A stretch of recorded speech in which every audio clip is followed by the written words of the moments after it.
Me assustei comigo própria. Parece manhã quando acordo. Bem, fora de brincadeiras, eu sou a Rita Capucho, sou formada em estudos artísticos, mas antes de me apresentar quero agradecer estar aqui hoje, agradecer o convite da Manuela. É bom pensar que realmente há uma amizade e estou muito feliz e agradeço ao Mira e a toda a equipa de Mira sempre por nos acolher. Temos uma parceria já de longa data, uma parceria em que envolve o Mira a ser também um espaço de acolhimento do Porto Fano.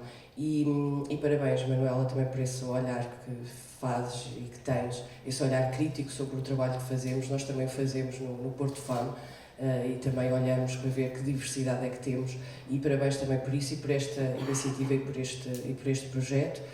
Também é uma sessão muito especial porque ao meu lado eu tenho a Carla, que lembro-me de ir a uma formação para Braga, que foi promovida pelo Mar, para falar sobre feminismos, para ouvir a Carla, estava a dar uma formação sobre feminismos, e desde esse momento tenho vindo sempre a aprender muito com a Carla e tornamos-nos amigas, além de termos uma relação e uma parceria, tornamos-nos amigas. Portanto é uma sessão especial e por isso estou muito contente de estar aqui hoje. Estou aqui hoje por causa do percurso que fiz, portanto sou formada em estudos artísticos, estou atualmente a tirar um mestrado também na Lusófona, em que a Carla, também tenho o prazer da Carla ser a minha orientadora em comunicação e ativismos, e tenho este projeto, Porto Fano, um projeto que nasce também para vir, se calhar, combater as desigualdades que existem no cinema, e como um marco e por si mesmo é um evento que se pretende que seja passe esta mensagem que ainda há muito a fazer relativamente à desigualdade que existe no setor do cinema e do audiovisual. E também estou ligada à AMOTIM, a Associação das Mulheres Trabalhadoras das Imagens em Movimento, que também é uma associação que surgiu em 2022, que vem isso mesmo também defender aquilo que são os direitos pela igualdade na área do cinema. Não sei se continua a apresentação? Ok. Não sei se está aqui a apresentação. Sim.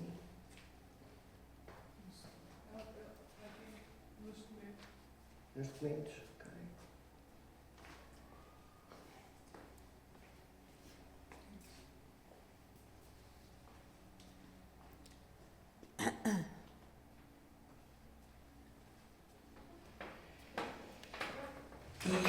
E quando a Manuela me convidou e disse para falar sobre a mulher no cinema, eu pensei fazer esta análise: o que é então a mulher no cinema, ou como é que se escreve a história da mulher no cinema, como é que se inscreve esta mulher no cinema, e refletir sobre o que é a história do cinema, não é? O que é que são as histórias e o que é que são as narrativas.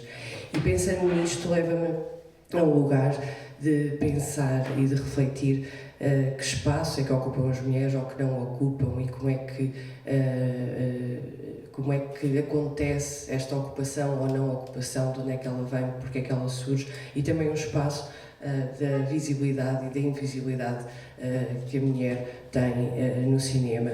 E pensar, isto leva-nos sempre aqui a dois lados, não é? De pensarmos o que é a mulher que nós vemos projetada nas telas, não é? Esta mulher sonhada, não é? Muitas vezes sexualizada, que pode ser um cartaz de cinema, mas o que é esta mulher? Como é que são estas histórias que fala e que têm estas mulheres? E pensar também do outro lado o que é que são as mulheres e como é que é a história das mulheres que estão por trás das câmaras, como é que se construiu e como é que se fez esta história. Começamos logo pelo início, e temos que falar de Alice Guy Blaché, que não sei se aqui alguém conhece, já ouviu falar? Ok, temos uma pessoa. Portanto, ok, temos a falar de duas. É isto que acontece na maioria das vezes em que eu apresento a Alice Guy Blaché. E ela foi... eu não sei se aqui alguém conhece o Méliès. Sim. Dizem que ele é o pai do cinema de ficção. Pronto, ok. É isso.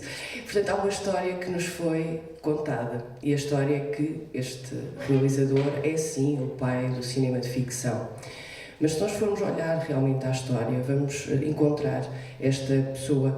E esta, sim, foi a primeira pessoa, que por acaso é uma mulher, a fazer um filme de ficção. É a Alice Guy Blaché. Ela tem mais de 1000 filmes. De todas as pessoas pioneiras do cinema, ela é das pessoas que tem mais filmes que ela realizou. Ela tem uma história de vida fantástica e ao mesmo tempo dramática. Ela emigrou para os Estados Unidos, foi uma das primeiras mulheres a ter um estúdio de cinema. Ela dirigia o estúdio de cinema e produziu muito também nos Estados Unidos. Infelizmente o marido não geriu bem a empresa e ela acabou na falência e teve que regressar à França. E tentou regressar à França, mas na altura o cinema já era um setor, uma área apetecível, porque viram que havia um potencial de indústria, um potencial, e então numa fase inicial havia muitas mulheres a fazer cinema, mas depois que foram começadas a ser negadas esse espaço, porque viram que havia qual potencial, então esses lugares foram ocupados, na sua maioria, por homens, e ela tentou voltar ao cinema, não conseguiu em França, e acabou os anos da sua vida a escrever histórias para crianças e terminou também a tentar lutar que lhe fosse refeita justiça. Porquê? Porque na história, nos livros, a maioria dos seus filmes estão acreditados a homens. A maioria dos filmes, e ela tentou os últimos anos da sua vida só com que fosse resposta à verdade e que realmente, quando surgir aquele filme, que fosse acreditado devidamente a ela, que o tinha realizado, que o tinha produzido. E isto é uma das histórias do cinema que não é contada. Ela continua a não ser estudada na maioria das universidades, portanto, continua-se a invisibilidade que aconteceu, continua a se repetir e continua a acontecer. Ela tem este filme, que então é o primeiro filme de ficção, que é a Fada do Repolho. Digamos que é um filme que fala sobre o nascimento dos bebés, não vêm na cegonha, aqui nascem do repolho. E ela tem logo também, em 1906, aquele que nós podemos dizer que é o primeiro filme feminista da história do cinema, que é As Consequências do Feminismo, em que ela faz uma inversão de papéis. Então são os homens que estão em casa a cuidar dos filhos, a tratar da roupa, e nós vemos aqui esta cena que são então as mulheres que estão a beber o seu café, a beber um espumante, a fumar e a conversar com as amigas. E isto eu acho que é fantástico, alguém em 1906 ter a criatividade para, com humor, não é? Já falar sobre este tema, sobre este tópico, numa altura em que se lutava pelo direito de voto das mulheres, e portanto é interessante refletirmos sobre isto. E o que acontece é que ela fez outros filmes também importantes, os primeiros filmes com atores com um elenco afro-americano, o primeiro filme que foi ela que também o fez. Mas acontece que realmente ela acabou por não conseguir continuar. E a questão também surge se ela pudesse ter continuado a fazer filmes, que filmes é que nós estaríamos agora a ver? Mas não só ela, porque além dela existe uma série de outras mulheres, uma série de outras pioneiras do cinema, a quem também lhes foi negado esse acesso, portanto, a quem também foram impedidas de continuar a fazer o seu trabalho. Existe este projeto, é um projeto, o Women Film Pioneers, é um projeto que está a fazer um levantamento destas mulheres que foram eliminadas da história do cinema. Já tem 325 mulheres, aconselho a quem tiver curiosidade a ver e a conhecer então estas mulheres que foram invisibilizadas. Também em Portugal, não sei se sabem quem foi a primeira realizadora portuguesa, se alguém conhece, se ouviu falar. Beatriz, não é? Está lá perto. É a Bárbara Virgínia. E é outra mulher, a quem também a história também não foi justa com ela. Portanto, quem escreveu esta história do cinema português também se esqueceu que existiu uma mulher muito importante, que era uma jovem, muito jovem. Ela conseguiu ser a primeira mulher a ter um filme no Festival de Cannes. Portanto, uma longa-metragem, 3 dias sem Deus. E ela foi a primeira mulher a ter esse feito. e não sei porque é que ela não é conhecida, falada, porque é que não falamos dela com orgulho. A primeira portuguesa mulher a ter um filme, e isto devia ser motivo de orgulho, e só não é porque realmente quem escreveu a história não colocou o nome dela. Existem algumas entradas na história, livros da história do cinema, com uma pequena nota, mas não devia ser uma pequena nota, devia ser o número de páginas que têm os seus outros companheiros, e os livros deviam ser escritos para repor a verdade e para repor a história. E existem muito mais histórias, e histórias que nos levam a estes números, portanto isto foi,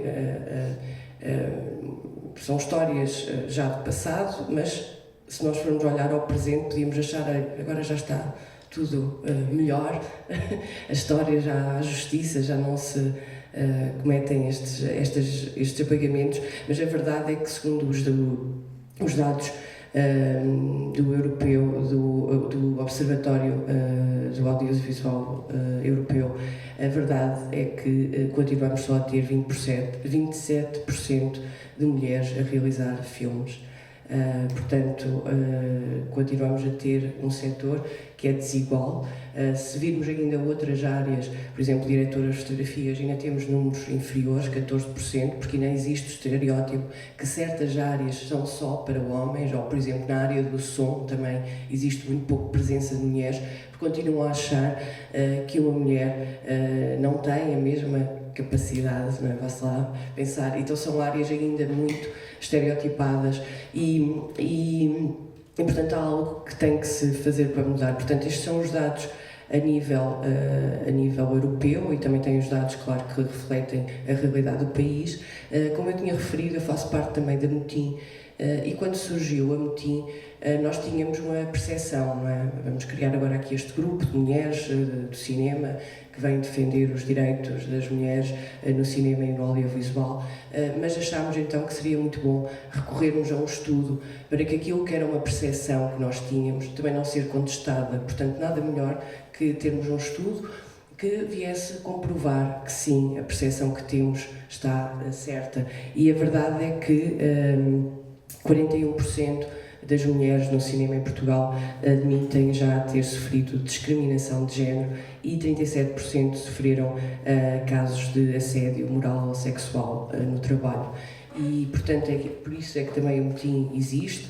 Estamos neste momento a desenvolver também um manual de boas práticas, em que vamos falar do que é o abuso sexual, do que é o abuso moral e o que é que as mulheres podem fazer sempre que forem vítimas de uma situação destas, e estamos a fazer este manual para vir combater estes números e estes dados que precisam ser combatidos. Atualmente em Portugal está... digamos que há um caso que se tornou agora mais polémico recentemente por causa de um festival do Indie ter cancelado o filme desse realizador, e parece que finalmente se está a falar, não é?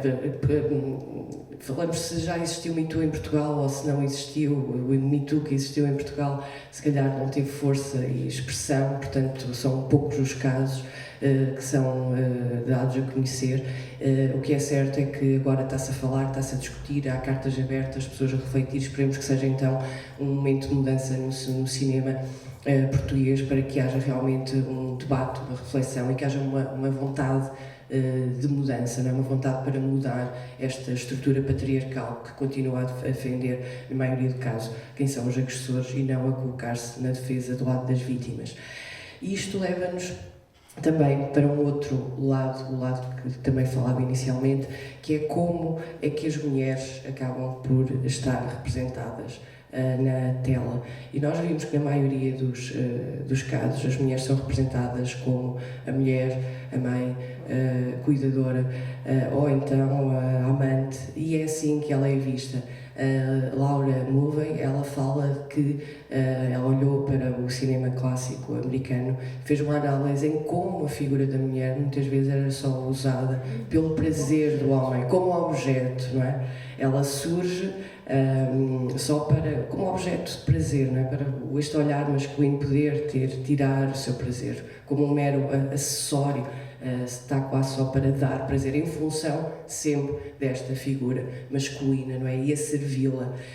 E ela faz uma análise desta representação da mulher, e a verdade é que, se nós formos a ver, a mulher continua ainda assim a ser representada, e se calhar para a mulher deixar de ser representada desta forma, nós temos é que inverter os números e ter mais mulheres a realizar, mais mulheres envolvidas, para que elas possam criar as suas histórias, as suas narrativas, serem elas as que contam, não é alguém que conta a história delas, são elas que contam as suas histórias.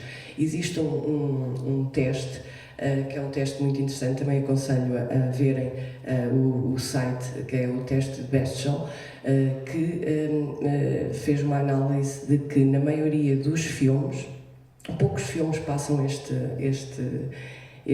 teste, e o teste diz que os filmes têm que ter pelo menos 2 mulheres no filme, 2 personagens com nome no filme.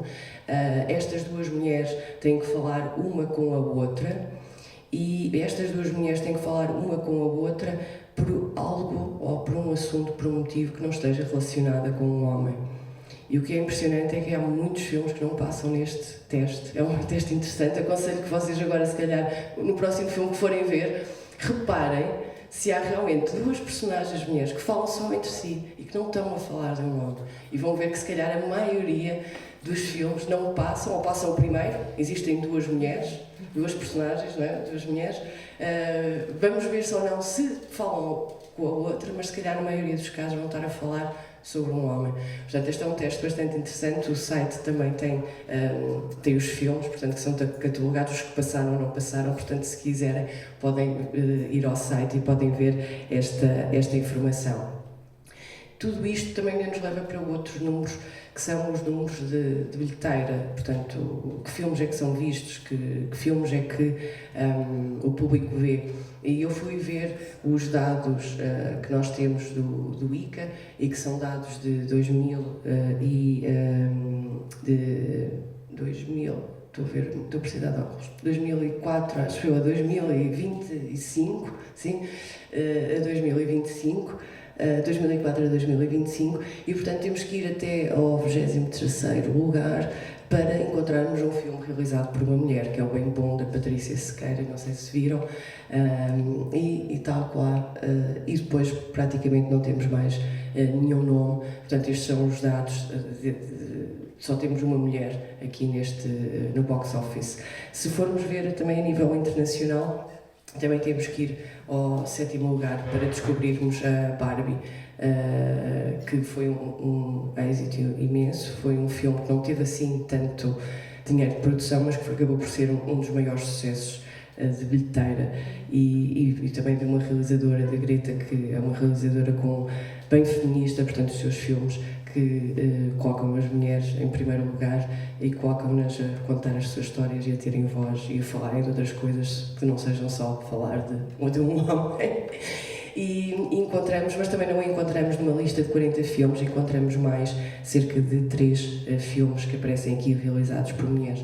Portanto, isto quer dizer que há toda uma invisibilidade pelas mulheres, e por existir também aqueles casos de assédio, é que existem movimentos. Existe o movimento Me Too, que vem alertar para o assédio que existe no cinema e no audiovisual, e portanto, finalmente tivemos um homem, um grande produtor de Hollywood, portanto, a ser condenado, e isso é um marco importante para a história, e que vem dar força para que outras mulheres possam ter voz e ter a coragem para denunciar estes casos.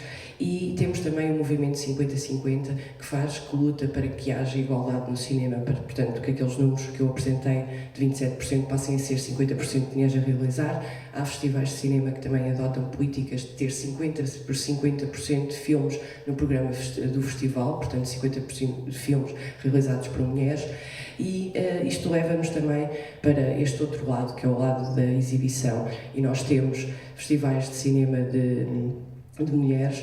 Em Portugal surgiu o primeiro em 2014, que é o Olhares do Mediterrâneo, em Lisboa, e surgiu o Porto Fama em 2018, mas eles já existiam noutros países. Começou em Nova Iorque em 1972, surge o primeiro Festival de Mulheres. Também temos em França o Film de Femmes, um festival também que tem 46 anos.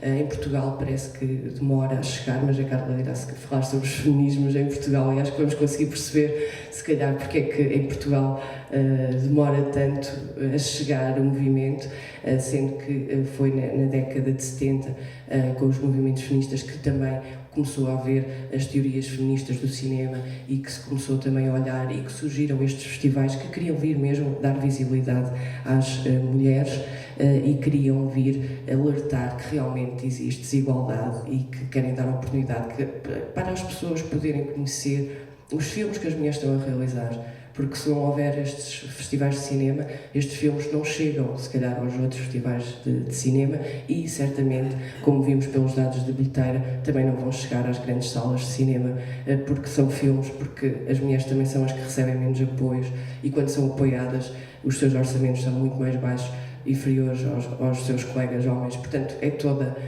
digamos, um ciclo, uma cadeia que é difícil romper para mudar. Os festivais de cinema surgem então para vir combater e para vir dar esta visibilidade. E eu fui olhar para aquilo que também que o Porto Fado tem vindo a fazer, tal como a Manuela fez. Eu também olhei e de repente apercebi-me que no Porto Fado, nas primeiras edições, tínhamos a maioria de pessoas que estavam no júri, eram pessoas brancas, portanto tínhamos, isto tem que ser feito aqui, alguma coisa, temos que corrigir e é sempre bom olhar para aquilo que estamos a fazer e refletir. E eu fui olhar também para esta última edição e pensar como é que um festival pode dar voz ou ser voz, ou que filmes e que temas estão num festival de cinema de mulheres, ou que filmes, que temas, que narrativas são estas que estas mulheres estão a contar, e imaginar um pouco o que é que teria acontecido se as mulheres pudessem ter continuado e se calhar nós estaríamos a ver outro tipo de cinema, que não é o cinema que estamos a ver hoje, mas existe este cinema e são as mulheres que o estão a fazer e a produzir. E temos, nesta última edição, nós tivemos este filme que é o Bulletproof, que é um filme que vai olhar para as narrativas queer no cinema, e que são a maioria escritas também por homens, e são personagens, quase todas as personagens queer do cinema sofrem, portanto são vítimas, e o que vem dar a quem é parte da comunidade ver-se representada de uma forma tão negativa e trágica, não é? Retirando-lhes a esperança para a sua vida. E é um filme que fala sobre esta questão. Também tivemos o filme O Mums, que vem mostrar a luta de duas mulheres que querem ser mães, um casal lésbico que quer ser mães, e vem dar voz a esta luta. E temos aqui uma história também na primeira pessoa, porque a realizadora é ela também uma dessas mulheres que tenta engravidar e fala sobre o seu processo. Também tivemos o Gentle Gesture, um filme que aborda a questão do aborto. É um filme muito bonito, muito que demonstra uma sororidade entre estas mulheres que se unem para viver com este momento em que esta mulher decide que quer abortar. É um filme muito bonito, muito poético. Já há muito tempo não havia assim um filme feito de uma forma tão bonita a falar de um tema que ainda hoje é tabu, que ainda hoje gera vergonha e culpa nas mulheres. Tivemos também o filme The Pleasure Is All Mine, que está centrado no prazer feminino nas mulheres séniores e, portanto, vem mostrar isso, algo que também não é falado, e se formos a ver também a representação, onde é que estão essas mulheres séniores a serem representadas, onde é que elas estão no cinema, onde é que estão os filmes. Nós nesta edição tivemos também o Senhoritas, que também tinha estas mulheres, falámos sobre o direito também ao prazer para estas mulheres, que muitas vezes parece que é tabu, parece que deixa de acontecer, não é? Que chega com uma certa idade, portanto deixa de haver prazer sexual, e portanto trazer este tema também e falar dele sem pudor, portanto falar dele com à vontade e trazer essa discussão. Tivemos também o Berta, que é um filme muito interessante. Nós tivemos cá a realizadora, foi um dos vencedores, e este filme foi a própria Lúcia que disse, quando estava a apresentar o seu filme, é um filme bastante forte, que fala sobre a vingança depois da violação. Portanto, é uma mulher que decide vingar-se do seu abusador. E ela decide que quer fazer este filme, e tem vários com o mesmo tema, e está agora até a fazer uma longa-metragem, porque ela quer dar a oportunidade a estas mulheres de se vingarem, de terem elas a força e o poder para fazerem uma outra narrativa, para deixar de ser sempre, de estarmos a ver a mulher como a vítima, a mulher sendo agredida. E, portanto, aqui há uma inversão desta narrativa, e é dar poder para que, de repente, esta mulher possa alterar a sua história. E ela altera a sua história fazendo justiça. É um filme, e este filme é muito interessante, também utiliza o humor, que é feito de uma forma brilhante, porque utilizar o humor quando são temas tão sensíveis, não é? Que podem ter triggers para mulheres que tenham sofrido este tipo de agressão, e ela faz de uma forma fantástica, e portanto também foi um dos temas presentes. E tivemos outros, este que eu dizia aqui também, o Prazer é Todo Meu. Também tivemos filmes da Raquel Freire e da Margarida, que nos traz as mulheres escritoras, e também filmes que, por exemplo, que falam sobre o que é ser feminista, o que é que são os feminismos, portanto, diferentes vozes.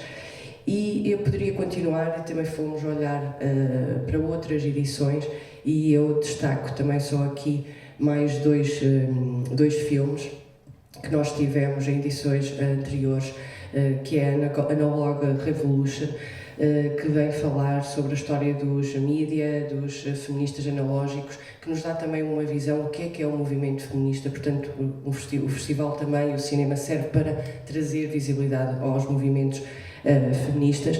E também um filme muito interessante, que é o Prism, que vem falar de como o cinema se esquece das mulheres negras, e portanto toda a tecnologia do cinema está pensada para pessoas brancas. E se nós formos a pensar também, todo o mundo está pensado para homens, não é? Os carros são desenhados para homens, tudo está pensado, os equipamentos são desenhados para o corpo masculino. Neste caso também temos aqui, estar tudo pensado também para as pessoas brancas, e esquecendo as pessoas de cor, e como é que os equipamentos têm que ser pensados para isso, as luzes têm que ser colocadas, e portanto há todo, também dentro do próprio cinema, também ainda mais esta violência que ocorre. E isto é para concluir, para mostrar que há uma história que nos é contada, pode não ser a história real, a que aconteceu.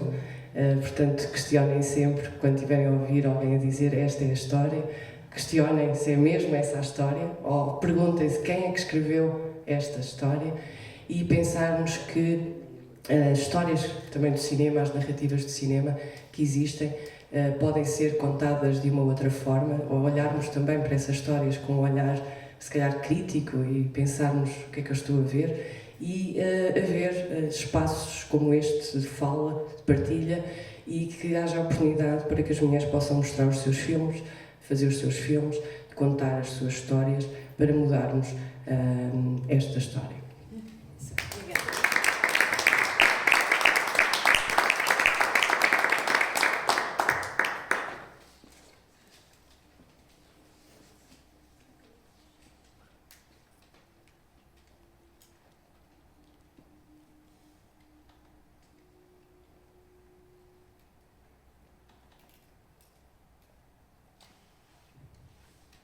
Bem, boa tarde a todas as pessoas. Eu também primeiro quero agradecer à Manuela. É sempre um gosto estar aqui no Mira e podermos, no fundo, também nestes pequenos espaços, contribuirmos de algum modo para para ampliar vozes e também para ser mais um espaço de ativismo. Faço minhas as palavras também da Rita, que é um gosto estar aqui a partilhar esta mesa, até por tantos espaços e momentos que temos partilhado ao longo dos últimos anos e que espero que continuem. E agradecer-vos por estarem aqui, por também poderem, nesta tarde de sol, preferirem estar connosco e discutir estas temáticas. De forma assim muito breve, como é que eu chego aqui? Quem é a Carla que está aqui e que vos está a falar sobre estes temas? Eu venho da área das ciências da comunicação. Antes de fazer investigação sobre estas questões, trabalhei como jornalista e na altura, eu acho que isto é um ponto muito importante e gostava se calhar de começar por aí. Na altura eu acho que não sabia sequer o que era ser feminista. E eu descobri o feminismo precisamente numa aula de mestrado, em que me debrucei sobre um estudo que no fundo estava na linha daquilo que a Rita de algum modo apresentou no cinema, tinha a ver com o jornalismo e com a subrepresentação das mulheres nos vários tipos de meios de comunicação, e foi aí que eu percebi, eu própria, nas minhas práticas profissionais, tenho contribuído muito para ofuscar, para silenciar vozes de mulheres, e não me apercebo sequer disso porque nunca me falaram disto, porque nunca discuti sobre estas questões, e portanto aí começa para mim o feminismo, e começa, e é deste lugar de fala que eu também estou aqui hoje, por começar a fazer investigação sobre um tema sobre o qual eu nunca tinha pensado, mas imediatamente também no ativismo de rua, nos movimentos sociais, e começa o meu percurso aqui em paralelo. Eu comecei também aí a integrar-me, criei em Braga, porque eu sou de Braga, o núcleo da UMAR, Braga, na altura, isto 2007, por aí, e a partir daí todo o meu percurso tem sido precisamente dentro desta área daquilo que são, no fundo, os estudos também feministas dos média, porque acabei por trabalhar muito sempre nessa linha, mas sobretudo daquilo que são os ativismos feministas. Depois fiz um doutoramento, um pós-doc nesta área e nos últimos anos tenho estado envolvida também, por exemplo, na Associação Portuguesa de Estudos sobre as Mulheres, da qual faço parte da direção. Tenho estado também envolvida dentro desta temática no Conselho de Opinião da RTP, tentando trabalhar e trazer esta questão, e tenho estado a coordenar este projeto do qual a Manuela vos falava e que no fundo nos tem ligado também em vários momentos, o FEM Local, que é sobre feminismos, ativismos feministas locais em Portugal. A ideia é um projeto financiado pela Fundação para a Ciência e Tecnologia. Nós estamos mais ou menos com 3 anos e meio do projeto, ele está numa fase final, mas obviamente há aqui muitos resultados que darão, no fundo, novas investigações, e eu hoje aquilo que vos gostava de partilhar era um bocadinho das reflexões que temos feito a partir deste projeto. Eu começava por aqui e, de algum modo, isto também se liga com aquilo que a Rita trazia. Nós falarmos dos ativismos feministas atuais implica sempre que nós olhamos para esta longa história, que é feita de muitas vozes, de muitas histórias, sobretudo de mulheres. E por aqui eu trouxe esta imagem para pensarmos neste caminho, de que muitas vezes nós falamos destes ativismos feministas e falamos daquilo que é um movimento social e, portanto, de coletivos que podem estar institucionalizados ou não, mas que vão existindo ao longo da história, mas também é importante não esquecermos os ativismos que sempre foram feitos até individualmente, por mulheres individuais, e nós vimos aqui também exemplos na área do cinema, vemos exemplos aqui ao longo de toda a história. Eu estava aqui a pensar, por exemplo, amanhã temos eleições e, portanto, uma das primeiras mulheres a votar, se bem se lembram certamente, quem é que se lembra do nome dela? Beatriz Anjos. Exato, exatamente, nós lembramos dela e foi extremamente uma forma de ativismo também aquilo que ela fez de maneira individual. E temos muitas outras ao longo da história, e no caso em português, por exemplo, se pensarmos até a importância que teve aqui a Primeira República para a constituição de várias organizações feministas também, mas a Primeira República prometeu muito e depois fez muito pouco também no sentido da concretização dos direitos de igualdade.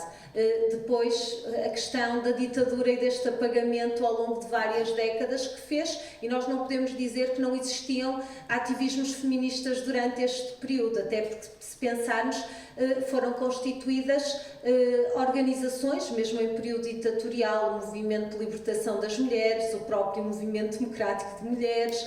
Temos mulheres também individuais, como por exemplo a Maria Lamas, que percorreu o país, não é? Que são formas aqui de ativismo feminista que nós temos ao longo da história, mesmo em momentos, não é, em que se tentaram apagar os feminismos. Depois, se pensarmos as novas cartas portuguesas que recentemente também temos recuperado, mas é uma espécie sempre, se pensarmos, de recuperação daquilo que têm sido os ativismos feministas. É como se estivéssemos sempre a tentar reescrever esta história, a tentar escavar, e vamos encontrando sempre muitas. Eu estava aqui a pensar, por exemplo, vou ouvir a Rita na primeira mulher do cinema, e recentemente, por exemplo, eu escrevi sobre a Virgínia Quaresma, que foi a primeira mulher jornalista profissional em Portugal e que no início do século XX era uma mulher negra e assumidamente lésbica. E, portanto, ela continua a ser apagada, muitas vezes, daquilo que é a história do jornalismo. Nós teremos isto em todas as áreas. E estas mulheres, mesmo não se considerando ativistas, e às vezes até se tentando demarcar deste rótulo de ativista, que às vezes não é considerado positivo, elas sempre fizeram ativismo nessas diferentes esferas. E este é um aspecto também que eu acho que é extremamente importante. É todo este trabalho que nós temos de fazer sempre, de recontar, no fundo, esta história, de trazer outra perspectiva, outro olhar e trazer estas vozes que sistematicamente elas têm sido silenciadas. E, portanto, eu poderia falar-vos aqui de todo este percurso, mas eu decidi falar-vos muito daquilo que é o atual e dos ativismos feministas naquilo que é a contemporaneidade e os desafios que no fundo se colocam, que se têm colocado a partir deste projeto e do desenvolvimento desta investigação. E, portanto, chamei-lhe ativismos feministas transnacionais. Porquê?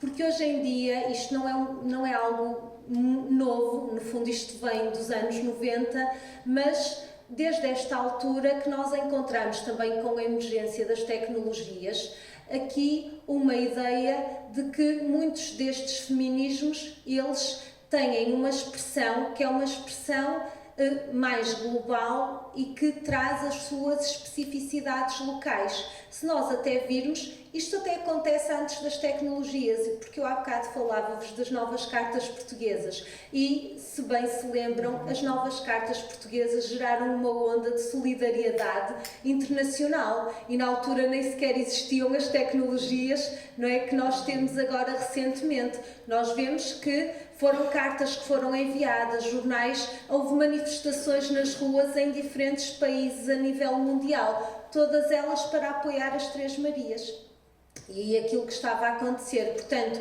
este ativismo feminista transnacional, ele já existia antes. Depois, a investigação vem mostrar que ele é mais forte a partir dos anos 90. Porquê? Porque também é aí que se toma a consciência de que aquilo que são lutas em determinados espaços, elas são diferentes. E aquilo que as mulheres sentem como necessidade de reivindicação, ela será diferente de acordo com essas especificidades.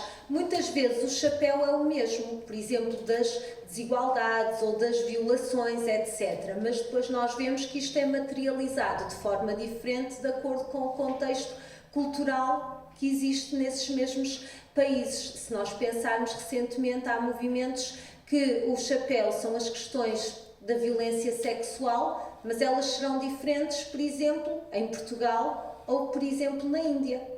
Só para pensarmos assim num caso completamente diferenciado. Mas este é um aspecto importante, que é, nós temos estas trocas, temos esta, no fundo, aproximação de várias causas, mas depois estas especificidades em termos dos vários países. E é isso que também eu vou tentar demonstrar aqui um bocadinho. A Rita falava-vos, por exemplo, do caso do Me Too, que é um caso interessante se nós pensarmos, porque nós só tomamos conhecimento dele recentemente através de Hollywood, através, não é, desse colocar nas redes sociais, no Twitter, da hashtag MeToo, através da Alyssa Milano, que era uma mulher branca, uma celebridade.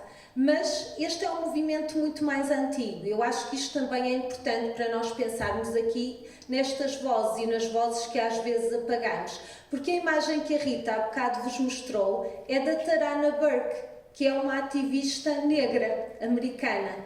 E ela cria-nos este movimento em 2006. E ele não tem expressão. Não tem expressão nos média, não passa. E é uma questão, elas estavam a falar da mesma coisa, que era da violência sexual. E ele só começa a explodir precisamente a partir do momento em que são celebridades com grande poder na esfera pública que conseguem colocar aqui a sua voz e que têm outra expressão. Aliás, se nós virmos, nós podemos fazer sempre aqui uma série de questões. O que é que vai mudando, não é? Que tipo de repertórios é que se mantêm em termos de comunicação, em termos de ação? O que é que vai sendo alterado? Que impacto é que têm determinadas vozes e porque é que outras não têm? E eu acho que este é um questionamento sempre importante que nós temos de fazer a esse nível, porque nesse contar da história nós vamos perdendo sempre muitas vozes e que muitas delas são importantes e nós devemos de recuperá-las precisamente a partir daí. Até porque, se nós olharmos hoje em dia, o que é que nós vemos? Eu gosto muito de uma expressão, é uma espanhola que fala do tsunami. Ela diz-nos que aquilo que nós vivemos hoje em dia, em termos de ativismos feministas, é uma espécie de tsunami, em que nós temos muitos coletivos, muitos movimentos, muitas temáticas, também muitas pessoas individuais, que se vão posicionar no espaço público e que vão tentar trazer estas temáticas. Isto é tão avassalador que muitas vezes consegue até atingir a agenda mediática. Interessa-nos é perceber se isto é produtivo para aquilo que são as causas.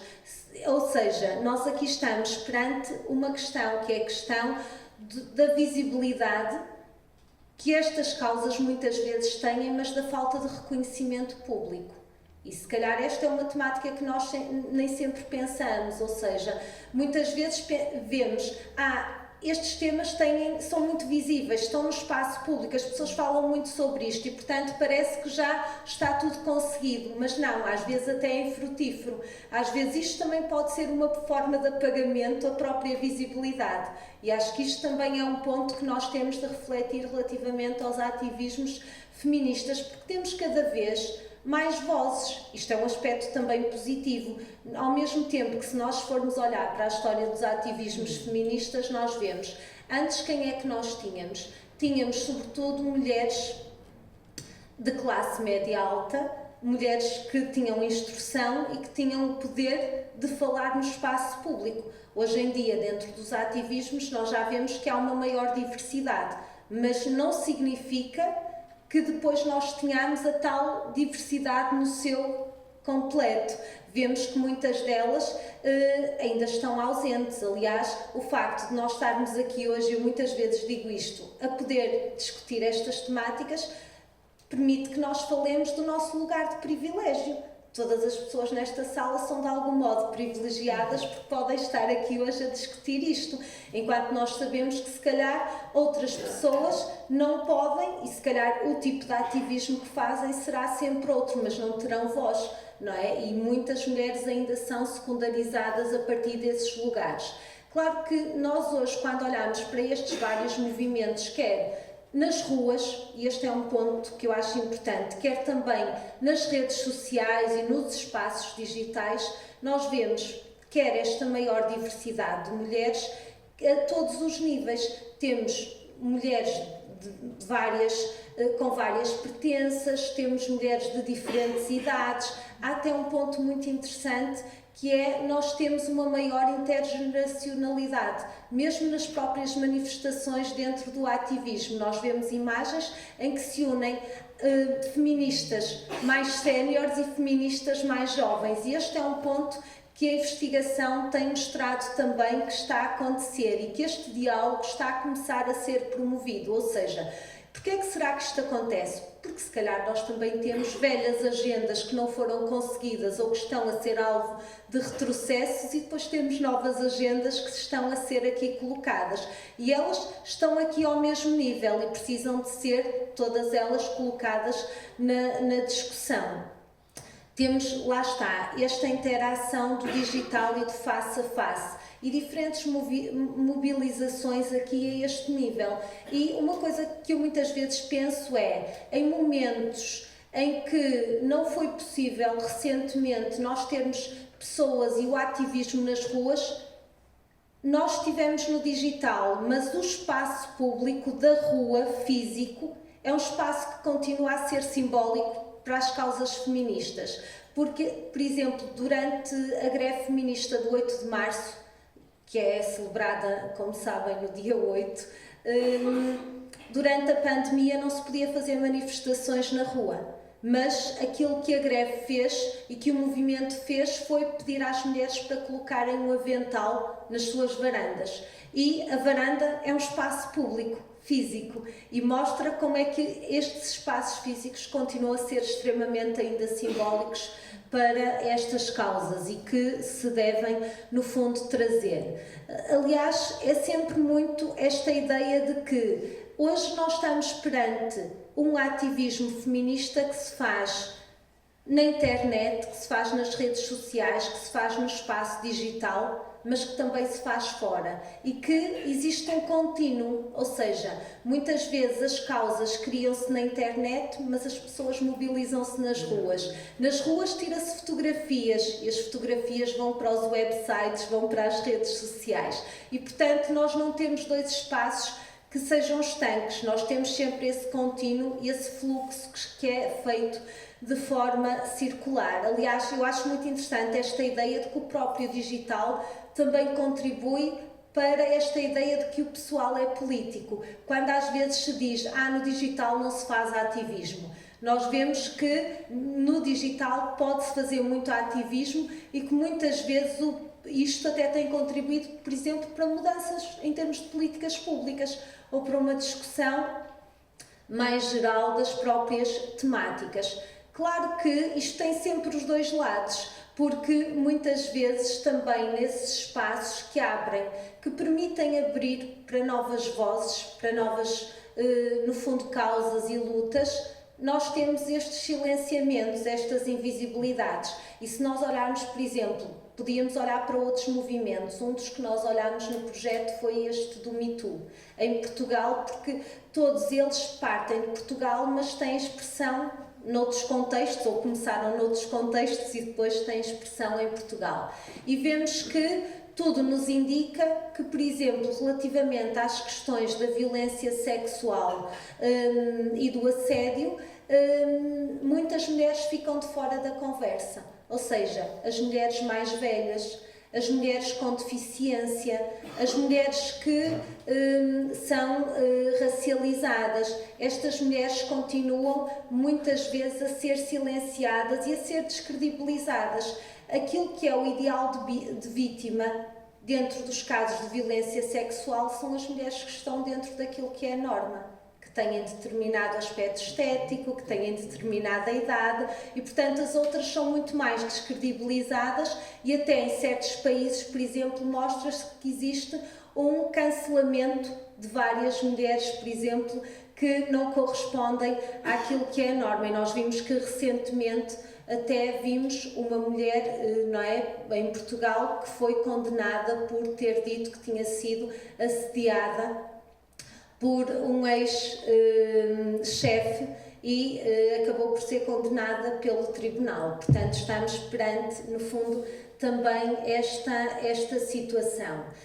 Por isso, eu gostava de vos deixar, assim, algumas, no fundo, reflexões daquilo que são os ativismos feministas na atualidade, a partir, obviamente, do caso português e do que nós devemos de pensar. Obviamente, nós temos aqui um espectro de vozes que foi extremamente alargado.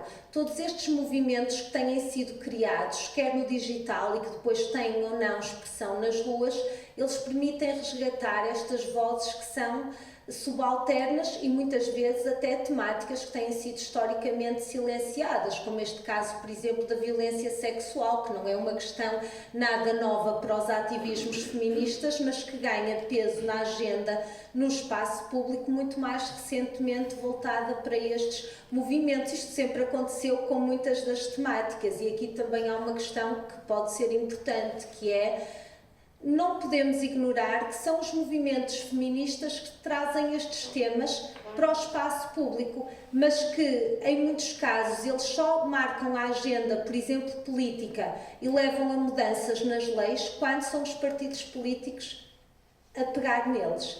E depois esquece que isto eram temáticas que foram colocadas pelos próprios movimentos feministas, porque isto aconteceu, por exemplo, com a interrupção voluntária da gravidez. Aconteceu, por exemplo, com a lei da paridade, em que isto são temas que foram colocados na agenda pelos ativismos feministas, mas só ganharam outra importância pública quando os partidos pegaram neles e os tornaram, no fundo, mainstream. Por outro lado, estas invisibilidades que nós estávamos aqui a falar, é um bocado a lógica há estratégias que permitem realmente essa visibilização ou reconhecimento, mas há outras que continuam a contribuir para esses silenciamentos, mesmo que exista muita visibilidade. E temos aqui até muitos aspectos que mereciam uma discussão, ou seja, temos os aspectos relacionados, e que há bocado, quando a Rita falava, me fez aqui pensar, em que nós fizemos, por exemplo, análises da imprensa em Portugal, da forma como estes ativismos feministas têm sido cobertos. E vemos que nos espaços de opinião, que são muito importantes na imprensa, quem mais escreve sobre determinados temas, como é o caso do Me Too, são homens, não são mulheres.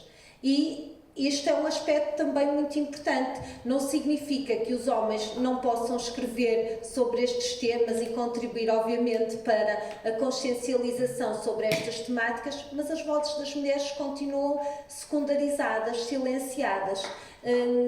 E muitas vezes estes homens, quando escrevem, não é a favor das próprias questões, é para descredibilizar os próprios movimentos. E isto também é um ponto que parece que nos merece aqui reflexão. Portanto, nós temos aqui uma espécie de ambivalências.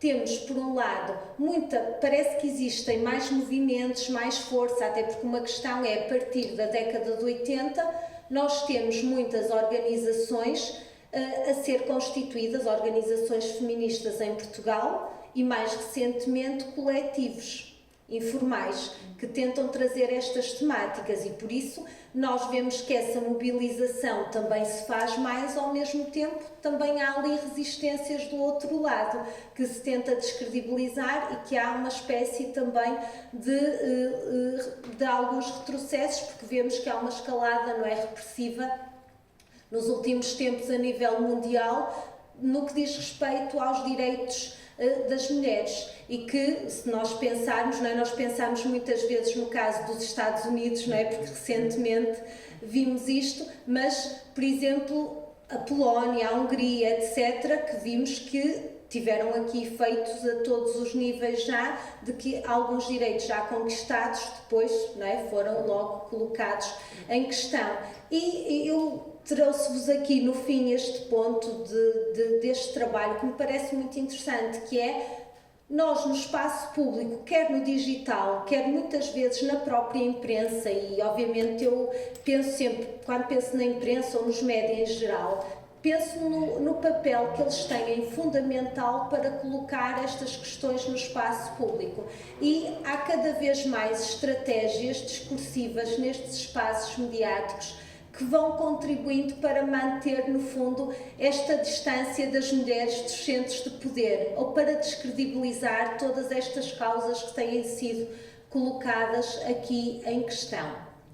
E, portanto, eu gostava de vos deixar com algumas estratégias que nós temos utilizado no projeto para tentar responder um bocadinho a partir da investigação e destes desafios que nós fomos encontrando. Eu gosto muito desta designação, que é nós passarmos daquilo que é a investigação diagnóstico, que é nós vermos os números, vermos a situação, vermos os resultados que temos, mas partirmos para aquilo que é a investigação antídoto. O que é que nós podemos fazer? O que é que nós vamos fazer a partir também destes nossos lugares? Porque senão nós não saímos daquilo que é a teoria. Temos de passar à prática e pensar, vamos tentar agir de alguma forma nos espaços que podem produzir alguma mudança, por pequenina que seja.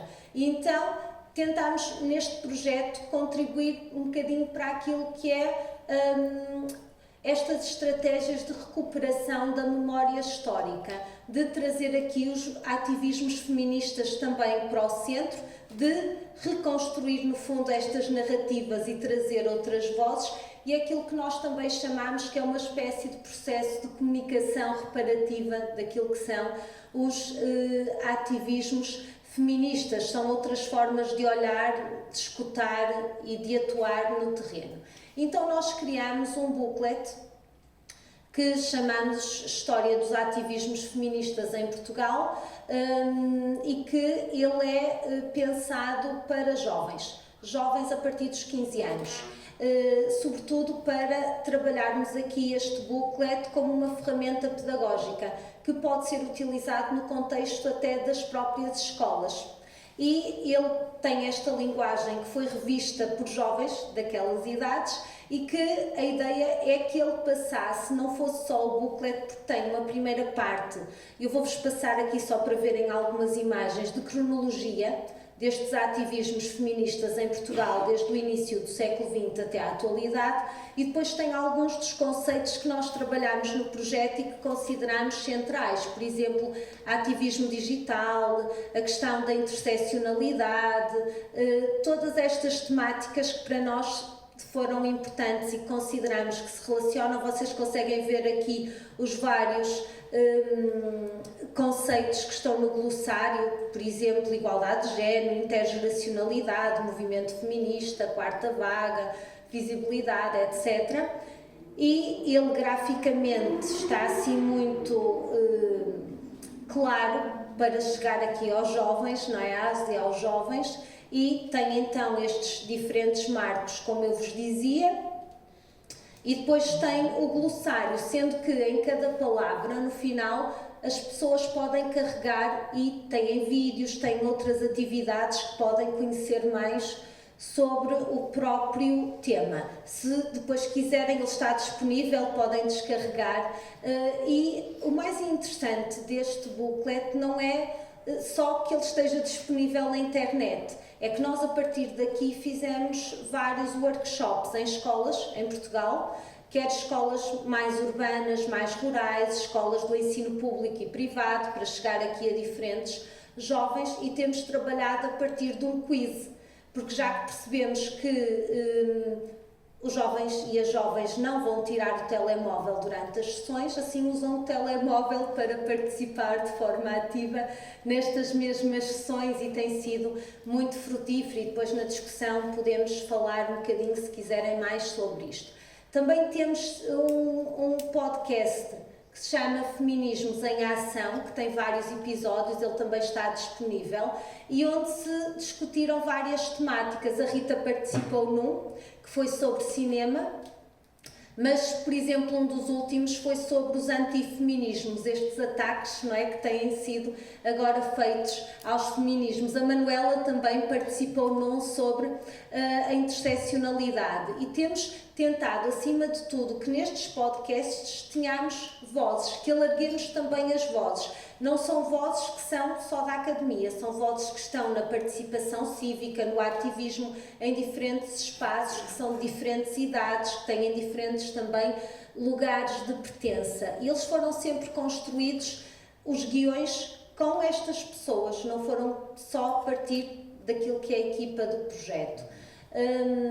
Tenho aqui apenas alguns exemplos e temos também, e deixem-me, porque aquele é o meu último slide, temos também um documentário que já fizemos a pré-estreia recentemente na Universidade Lusófona, onde eu dou aulas e onde está assediado o projeto, mas vamos estreá-lo até ao fim de junho no Porto, com uma estreia oficial, e é o documentário que resulta também aqui de muitos destes resultados e que de algum modo também contribui para ampliar ainda mais vozes e ao que nós chamamos feminismos, liberdade de ser. Porquê? Porque consideramos também que precisamos de devolver toda esta investigação à própria comunidade e que também isto é um espaço de ativismo, o próprio projeto e os nossos lugares também são formas de ativismo. E são formas de ativismo porque, se nós pensarmos aqui, e vou terminar um bocadinho por onde comecei, que é, parece que estamos sempre a contar a história, parece que estamos sempre a escavar, a voltar atrás. E porquê é que será? Eu trouxe-vos, eu sei que é uma citação muito extensa, mas eu trouxe-vos aqui precisamente um livro que é um clássico dentro desta área, de 91, da Suzanne Faludi, que é do Backlash, e que, se nós lermos precisamente ali esta citação, vemos aquilo que está sempre a acontecer. Quando ela nos diz, trata-se de um fenómeno recorrente. Toda a vez que as mulheres parecem ter algum sucesso na sua marcha rumo à igualdade, surge uma inevitável geada atrapalhando o florescimento do feminismo. Enquanto os homens prosseguem no seu desenvolvimento, construindo sobre tradições herdadas, escreve a historiadora Dale Spender, as mulheres ficam confinadas em ciclos de contínuos recomeços. Uma precisa representação gráfica dos progressos das mulheres na história pareceria uma espiral levemente inclinada para um lado, com os seus círculos aproximando-se cada vez mais da linha da liberdade com o passar do tempo, mas como uma curva matemática aproximando-se do infinito, nunca chegando lá.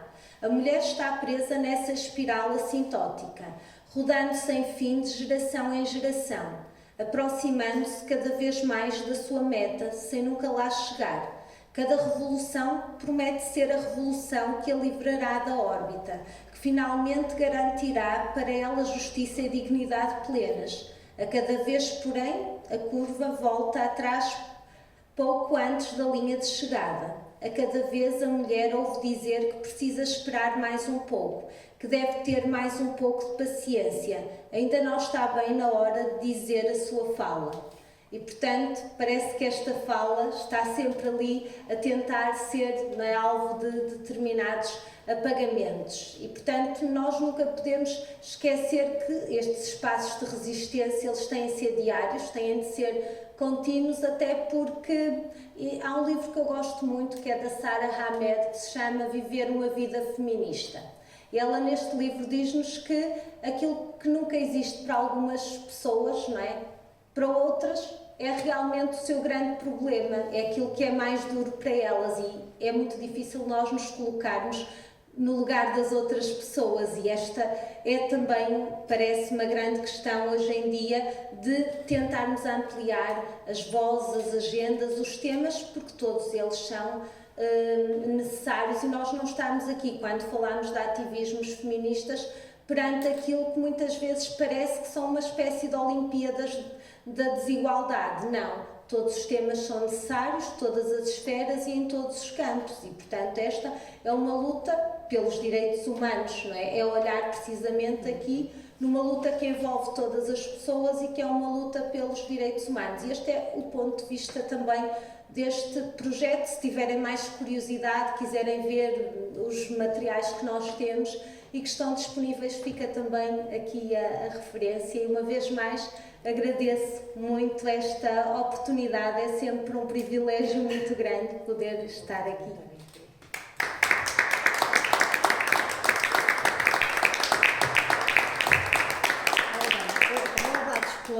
Pelo futebol, não é? Mas com a grande vantagem de termos estes processos de registro e depois da possibilidade de reproduzir, agradecer às duas a vossa intervenção, que termina sempre de uma maneira inquietante, não é? Quer dizer, geralmente nós, quando estamos num colóquio, numa conferência, geralmente saímos assim um pouco apaziguados, ficamos a saber mais. E o que é que acontece com a primeira conferência e com esta?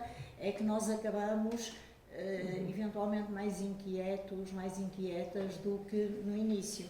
O que quer dizer que há história interminável e aqui não haja dúvidas que todo este processo é um processo que parece que é um eterno retorno, mas nunca é voltar ao mesmo lugar. Portanto, é um retorno em espiral, não é? Temos a ideia que voltamos ao mesmo lugar, mas não, continuamos e continuamos e continuamos. Eu acho que estamos a viver, eu já sou muito antiga e, portanto, já vivi o tempo da ditadura, mas sou de temperamento otimista, solar e com uma fezada que nunca é no transcendente nem noutra coisa, mas a achar que o mundo vai para a frente. E eu acho que neste momento estamos a passar um período muito, muito, muito complicado. Eu já conheci algumas pessoas que há dias disse ao João, eu acho que estamos piores do que antes do 25 de Abril. E o João ficou muito zangado, o quê? Mas antes do 25 de Abril tínhamos a guerra colonial e não sei quantos, e deu os seus argumentos, muito válidos, mas aquilo que eu lhe disse, e que acho que é verdade, é que nesse tempo, na altura era muito jovem, mas tinha consciência suficiente, nós sabíamos que estávamos a contraciclo do mundo. Isto é, o mundo não ia deixar que aquilo continuasse muito tempo. A nossa esperança era essa. Isto é tão anacrónico, isto é tão ridículo. Havia o caso das Três Marias, tínhamos visto que não, nesta época de comunicação, mas através de cartas, através de notícias, jornais, ouvíamos ecos de que havia reações de solidariedade em relação a essas mulheres que ousaram escrever. Nós, neste momento, não temos isso. E isto é que é definitivo. Aquilo que faz impressão nos dias de hoje é que, paradoxalmente, nós que não estamos nada bem, e eu também não estou com muitas esperanças com o amanhã, não é futebol, mas o resultado, vamos lá ver qual é que vai ser, não é? Vamos lá ver. É perceber que, apesar de tudo, não estamos piores que nos outros lados. Isto é terrível. Mais ainda, nós recebemos vagas de coisas inauditas que nós julgávamos que já não eram possíveis. Porque, antes de mais nada, são trogloditas. Com muito respeito aos trogloditas, não é? Não tem culpa nenhuma, não é? Eram do seu tempo. O problema grande é que nós agora, e desculpem lá eu estar a partilhar isto convosco, mas acho que estas coisas com partilhas fazem mais sentido. Nós, neste momento, portanto, nós ouvimos uma coisa e julgamos que se atingiu o limite, e não é verdade. Outro dia, há um avanço pior. E vemos que países tão importantes, até há pouco tempo, o caso do Brasil, que é um continente, não é? Maior que a Europa, que é a coisa que a gente às vezes esquece, e que os Estados Unidos estão num estado brutal. E isto tem um efeito impressionante que é altamente desmobilizador. Porquê? Porque a pessoa, a partir de certa altura, pergunta assim, o que é que eu vou fazer? Olha, vou tratar da minha vidinha, vou fazer artesanato, vou me dedicar à fotografia, vou curtir a vida, vou para o sol. E então deixamos de nos pensarmos enquanto humanidade, deixamos de pensar enquanto país, enquanto cidade, deixamos de pensar enquanto rua e depois começamos a ficar com alguma sorte, com o quintal ou com uma varanda. E o nosso espaço público psicológico passa a ser uma varandinha, não é? Era aquela forma simbólica das mulheres na altura dizer eu participo neste processo utilizando a minha varanda como espaço público. E eu acho que são tempos de muito medo. E o medo é a pior coisa que existe. Porquê? Porque o medo é o maior controle social que há. É o medo. Não há nada maior do que o medo. E o exemplo supremo do medo é que nós aprendemos desde pequenas e desde pequenos que o nosso corpo é a coisa mais íntima que nós temos. E que no nosso corpo só mexe quem nós permitirmos. Mas vamos a um aeroporto, eu sou apalpada. Pois é. E quebrou-se a barreira do corpo, que é o limite máximo da intimidade. No hospital também. Sim, mas o hospital é uma situação excepcional. Nós sabemos que havia, até o próprio Foucault, não é? Que fala de vários desses espaços extraordinários, de exceção, em que vão mexer no meu corpo para me salvar. Ali não. É pelo medo do terrorismo, nós já perdemos a consciência daquilo que nos estão a fazer, que é tira sapato, tira cinto, tira colar, tira lenço da cabeça e agora estica os braços e vem uma pessoa e tuca, pá, dentro das pernas, vai. Quer dizer, isto diz muito. Isto tudo a propósito do medo. O medo é o maior controlador social. E, portanto, nós neste momento, o que é que estamos? Eu acho que estamos todos e todas cheias de medo. Obviamente que também é verdade que são as mulheres as primeiras, na pandemia, os despedimentos foram sobretudo as mulheres. Além de serem as pessoas que mais trabalharam durante a pandemia, além de serem as cuidadoras mor, foram, quando era necessário despachar gente, foram as mulheres que foram despedidas quando houve problemas ao nível do tecido económico.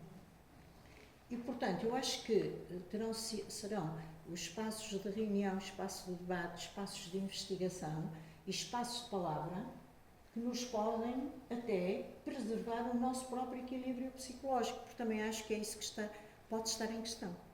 E as pessoas que não pensam nestas coisas estão em mais risco que aquelas que pensam.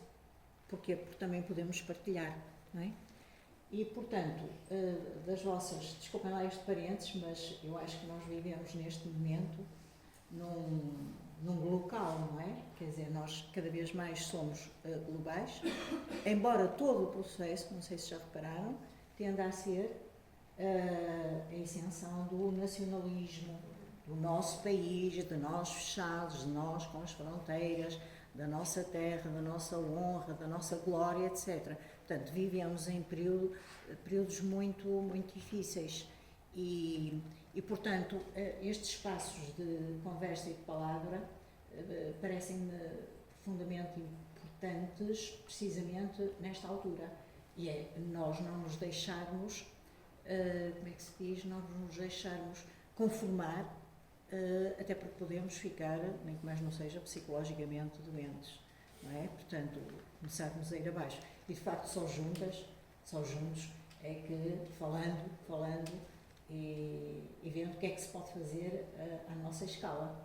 E, portanto, sei lá, ao nível de saber que há um mutim que trata das questões do movimento das mulheres ligadas à imagem, ou projetos académicos, mas com grandes ressonâncias no mundo social, porque senão são coisinhas fechadas e não servem para nada, são motivos de esperança e sobretudo que não nos drenem a energia de usar a palavra, porque pouco falta para nos fecharem. Portanto, era agradecer-vos muito e com certeza que estarão disponíveis para se quiserem colocar questões, quer à Carla, quer à Rita. Eu tinha já, posso.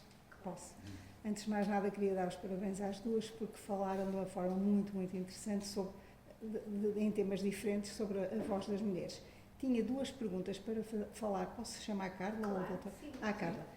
Uma delas respondeu-me, eu vi no fim, eu ia perguntar como os movimentos feministas os movimentos LGBTs apoiaram-se muito nos primeiros estudos feministas, se a UMAR integrava mulheres trans, mas como vi que tinha a Júlia, eu trabalho com pessoas trans, daí o meu interesse, sou psiquiatra, mas trabalho há muitos anos e estou muito ligada ao ativismo também, e portanto a UMAR, eu conheci a UMAR através de uma mulher trans, que agora penso que já não estará lá, mas na altura estava. Eu ia lhe perguntar isso, se tinham pessoas trans integradas na UMAR. Percebi que iam fazer um documentário com a Júlia Pereira, portanto sim. A outra era em relação aos retrocessos, o que é que acha do que aconteceu em Inglaterra, das feministas conseguirem que as mulheres trans não fossem consideradas mulheres. Se isso é um tema que abordam ou não, o que é que pensa disso? Não sei se juntarmos mais. Mais alguém quer colocar? Já não, ainda estou a pensar. Não, agradecer e dizer porque eu acho que as duas questões até têm aqui alguma relação, pelo menos na forma como eu estou a pensar aqui essa interpelação, que é, quer no caso da UMAR, sim, no caso do nosso projeto, que é um projeto académico, não é? Que no fundo, eu não disse isto, mas é um projeto que está assediado, quer na Universidade Lusófona, no nosso centro, que é o CICANT, mas que tem como parceiro o CIEG, que é o Centro de Investigação Interdisciplinar em Estudos de Género, que é do ISCSP, da Universidade de Lisboa. No projeto nós temos sempre este pressuposto de tentar ampliar a maior diversidade de vozes e às vezes a nossa dificuldade até em conseguir nas atividades fazer mais é porque temos uma preocupação grande em trazer todo o tipo de mulheres que nós possamos, e não só mulheres, também, por exemplo, homens e as pessoas que realmente se posicionam como feministas e que querem discutir estas questões. E, por exemplo, neste último, estou aqui a pensar, por exemplo, tivemos a Júlia Pereira, mulher trans, naquele episódio, mas também temos, por exemplo, tentado trazer mulheres com várias pertenças étnicas e raciais, temos tentado trazer também, lá está, homens ou pessoas que até se identificam como não binárias nestas discussões, e este é sempre o nosso pressuposto. E sabemos, e eu acho que isto é aqui onde faz a ligação, sabemos que uma das grandes questões hoje em dia são estas divisões que existem dentro daquilo que é o movimento feminista e que fazem com que muitas vezes as próprias associações e coletivos não se unam em torno de determinadas questões. E, portanto, uma das, no fundo, grandes divisões ultimamente, e que tem sido assim uma das grandes questões, é, por exemplo, relativamente a algumas organizações, até mais em Portugal também, que não incluem, não consideram as mulheres trans como mulheres e, portanto, essa parece-nos que é uma discussão que tem de ser feita, tem de ser feita porque nós temos de tentar criar espaços de diálogo para tentar avançar, porque aquilo que no fundo é o grande chapéu são as causas das desigualdades e das desigualdades baseadas no género.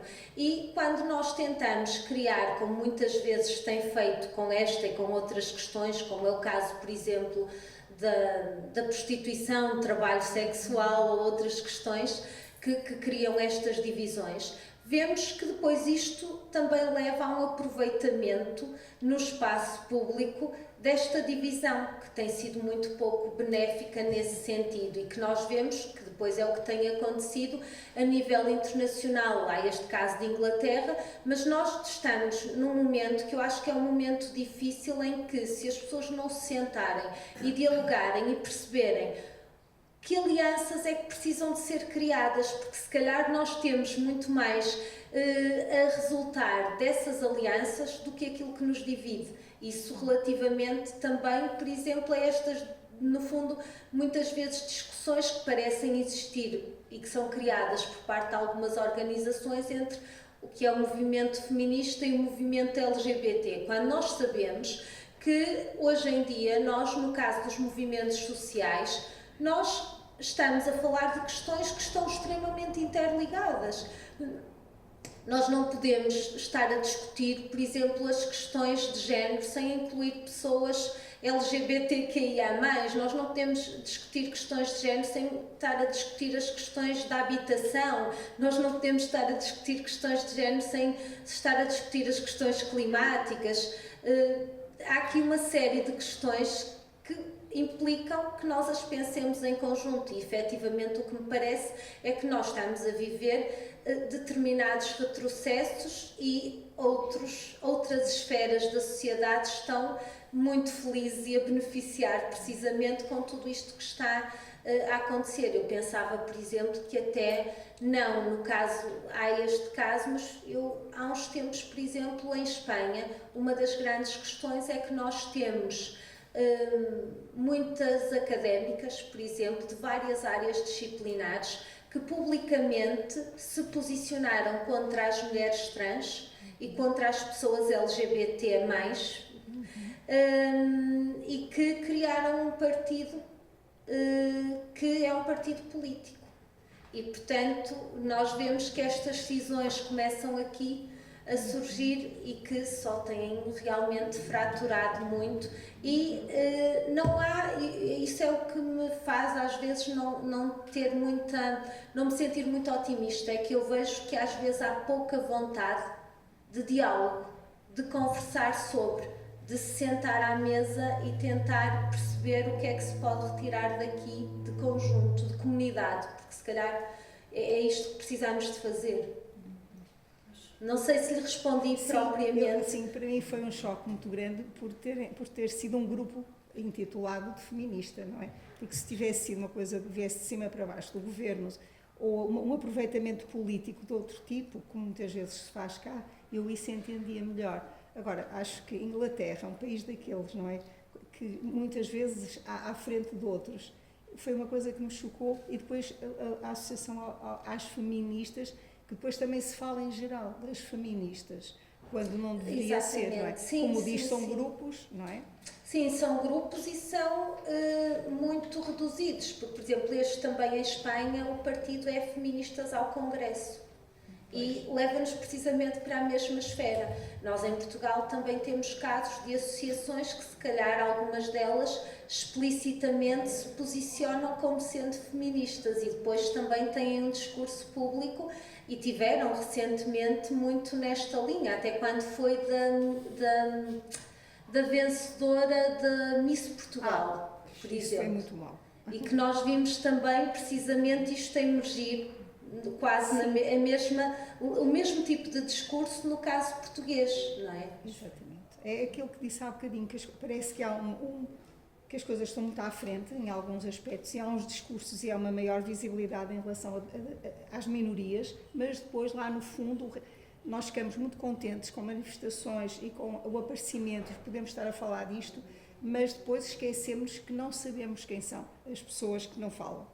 E depois elas votam e elas aparecem e pronto. E nós ficamos muito admirados porque julgávamos que estava tudo, aquilo que disse a Manuela, vai havendo não é? uma espiral e pronto, e é complicado. Sim, até porque eu acho que a Manuela tocou aqui num ponto que é outra face da mesma questão, que é esta ideia de medo e de pânico moral que se tem tentado criar em muitos países, não é? Em que se põe são umas mulheres contra as outras e, portanto, esta ideia daquilo que se chama de femonacionalismo, não é? Que nós vemos que isto, por exemplo, no caso italiano, é um caso interessante, triste, mas interessante em termos de análise, porque se nós virmos o que está a acontecer em Itália é que muitas das políticas são extremamente avançadas em termos de proteção dos direitos das mulheres, até no caso de femicídio e etc. Mas quem são estas mulheres? São mulheres nacionais, italianas, brancas, etc. E esta ideia de colocar umas mulheres contra as outras, isto é um discurso extremamente perigoso e esta ideia de criação deste medo e deste pânico moral que tem sido utilizada de diferentes formas em diversos países. No caso americano isto também está a acontecer, precisamente é uma estratégia discursiva diferente, mas no fundo aquilo que está na base é muito semelhante. Sim. Obrigada. Já agora gostaria de fazer uma pergunta que era relativamente ao caso, falou durante esta conversa nas escolas, não é? E eu gostaria de saber, que não se aprofunda muito esse tema, qual tem sido a reação dos alunos, porque eu tenho verificado cada vez mais os mais jovens, talvez por influência dos médias, das redes sociais e tudo isso, tem tido um discurso a regredir, a violência no namoro, a banalização da violência contra as mulheres, por aí fora. Eu gostaria de saber qual tem sido. E se, por acaso, também, já agora outra questão dentro do mesmo tema, em termos, havia lá, julgo eu, a disciplina de cidadania, não é? Se dentro dessa disciplina também existe alguma coisa relativamente ao feminismo, gostaria de saber como é que isso está a acontecer atualmente. Bem, nesta experiência que nós tivemos no projeto e das formações, a grande questão é que isto, em primeiro lugar, depende sempre da receptividade de docentes, de professores e professoras e muitas vezes aquilo que nós sentimos foi que se as pessoas são receptivas a estas questões, com facilidade nós encontramos espaço nas escolas para. Eu acho que isto é logo aqui um ponto muito importante e que nos levaria se calhar a outra discussão, que é o facto de, por exemplo, nas próprias universidades, na maior parte dos cursos, nós não termos nenhuma ou unidade curricular que seja dedicada às questões, não vamos só dizer dos feminismos, mas dos direitos humanos. E, portanto, isto fica sempre ao critério de cada docente e como nós sabemos que no momento em que vivemos de precarização de todas as atividades, não é? Isto faz com que muitas vezes não se continue a dar conteúdos de forma sistemática, mesmo que às vezes em determinadas áreas até se inicie um processo e, portanto, eu acho que isto é também uma preocupação grande e sobre a qual devemos de refletir. Mas no caso das escolas secundárias, nós tivemos, por exemplo, eu recordo-me porque foi uma das primeiras sessões e marcou-me, foi numa escola secundária e eu estive nessa sessão, porque depois a equipa esteve, nós temos pessoas da equipa também em Lisboa e por isso não estivemos todas as pessoas em todas as sessões, fomos dividindo. Mas nessa primeira que fizemos eu estive presente. E, na altura, eram estudantes do 12º ano e tínhamos de diferentes áreas disciplinares. E as duas primeiras sessões eram com estudantes mais das áreas, eram disciplinas de História, de Filosofia e Português, e aquilo correu lindamente. Na terceira sessão, porque nós fizemos 3 durante uma manhã, na terceira sessão eram estudantes da área das tecnologias. E aquilo começou logo assim de uma forma um bocado caótica. Até que, de um momento para o outro, na sessão, a professora, muito alto, mandou um rapaz calar-se e disse: ou te calas ou vais lá para fora. E eu, na altura, até pensei: que situação desagradável. Dali a uns minutos, ela disse: vai já lá para fora. E nós até pensámos: que isto é para continuar ou não? Mas ela disse: peço imensa desculpa. Depois era uma colega lá da equipa que estava a falar, ela continuou, no fim a professora vem ter connosco. E ela disse-nos que cada vez era mais recorrente, de forma explícita no contexto das aulas, eles às vezes mostrarem posicionamentos extremamente conservadores, porque era uma turma de maioria de rapazes. E dizia ela: sabem porque é que eu o mandei lá para fora? Porque ele disse assim: era só o que me faltava, agora estar aqui a ouvir mulheres, já tenho de ouvir tantas professoras mulheres e não gosto de nada e agora ainda vêm aqui umas convidadas mulheres e falar sobre estas coisas. E dizia ela, e eu pensei: não estou para isto. E foi assim a situação mais tensa, foi mesmo essa que nós tivemos. O resto até houve nestas sessões muita receptividade, mas é uma realidade que, por exemplo, no próprio contexto da aula, nós sentimos muitas vezes isso, sentimos que determinados posicionamentos que antes as pessoas podiam tê-los, mas não os verbalizavam, agora não têm problema nenhum de o fazer. E dizem isto completamente à vontade.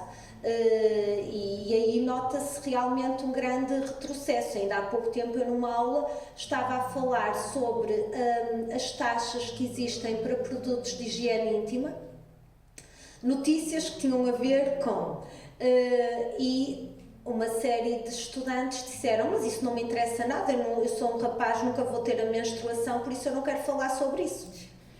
E eu pensei, bem, eu não imaginava estar numa situação destas e eu acho que neste momento nós estamos a viver isto e as pessoas não têm este problema de... em cidadania, aquilo que eu acho que também há uma ideia errada e que se tenta passar até no espaço público mediático, que é a cidadania são questões de género. E quer ser, e depois isto faz com que se deslegitime também todas estas questões, e se nós pensarmos, isto também depende muito, não é, de quem está a lecionar essas unidades curriculares e obviamente que as questões de género são questões para serem incluídas num programa de cidadania, mas em muitas escolas são trabalhadas muitas outras questões, por exemplo as questões de literacia financeira, as questões climáticas, muitas outras questões, não é? Segurança rodoviária, quer dizer, podemos estar a falar de cidadania com questões tão diversas e elas incluem os programas. Só como o objetivo é deslegitimar e com esta vertente conservadora ou neoconservadora que nós vemos aqui muito presente, o que acaba por acontecer é que se tenta dizer, não, tenta-se indoutrinar relativamente a estas temáticas, quando eu muitas vezes penso sempre que é difícil desconstruir isto, mas eu penso sempre, às vezes quando nós trabalhamos, mesmo na academia, estes temas dizem, isso é ideológico. Eu penso sempre no Paulo Freire, não é? Que nos dizia tudo é ideológico, depende se nós estamos, de que lado é que estamos do lado certo, não é? Porque realmente nós fazemos sempre escolhas naquilo que damos e nos conteúdos que damos, seja no que for, não é? Ok. Ora bem, aquilo que estão a ouvir é do concerto logo à noite. É o João Boi e o António Seja. Quem não reservou não há lugar absolutamente nenhum, conforme eu disse no início, mas pode acontecer que algumas reservas não compareçam e quem estiver aqui possa vir entrar. Olha, havia imensa coisa para conversar e para dizer, mas há sempre um espaço de conversa, vocês serão sempre muito bem-vindas. E muito obrigada às duas. E continuem para que a gente continue com alguma esperança, está bem? Estamos feridos e feridas. Tá? Muito obrigada, sim, muito obrigada. Muito obrigada.